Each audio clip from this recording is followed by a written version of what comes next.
Good morning, everyone. Hi. Signing the Irish Prime Minister's guest book, it turns out on the page, next to a friend. Donald Trump.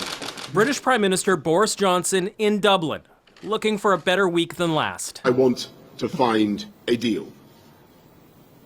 I want to get a deal. With a clear change in tone. No, not backing away from a no-deal Brexit, but urging negotiations to avoid it. The UK could certainly get through it, but be in no doubt that outcome would be a failure of statecraft for which we would all be responsible. Ireland's border is the issue. Johnson wants to renegotiate an agreement to keep it barrier-free by keeping Northern Ireland tied to the EU. It's a hard no from the Irish Prime Minister. No backstop is no deal for us. There's the impasse.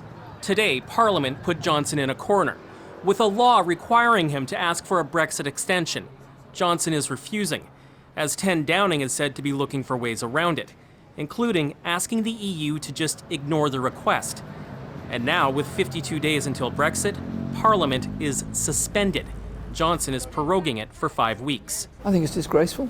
Parliament should be sitting and Parliament should be holding the government to account. And the Prime Minister appears to be wanting to run away. In Parliament's closing hours, another headache for Johnson. The noes to the left, 302. The opposition won the public release of internal no-deal Brexit documents, while Johnson's attempt to circumvent all of this by again trying to call a snap election failed. The majority does not satisfy the requirements of the Fixed-Term Parliaments Act. As Brexit now hinges on Johnson either getting a deal or getting around the law. Cameron McIntosh, CBC News, London. And there was one more note of drama in the House today. Longtime Speaker of the House, John Bercow, announced he will be stepping down. Order! And give the man this, he's paid his dues. He spent a decade in the role. Best known, of course, for doing his darndest to maintain... Order! Order! Very rude for members. Order! If the Honourable... Order! If the Honourable Gentleman wishes to press his amendment, he is entitled to do so. Oh, yes, he is. Oh, yes, he is. I'll be the judge of that. Order. The House must calm itself. Zen. This matter, order. I'm not interested in people chuntering from a sedentary position to no obvious benefit or purpose. I'm ruling on the matter and I require no assistance in the process of doing so. It's tempting to think there's a part of Bercow that maybe even enjoyed the mayhem. But today, a warning.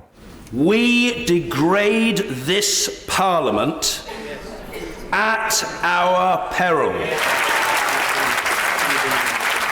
Opposition Labour MPs gave him a standing ovation, a nod perhaps to his soft spot for the dissident minority. And from his former party, the governing Conservatives, a little less enthusiasm.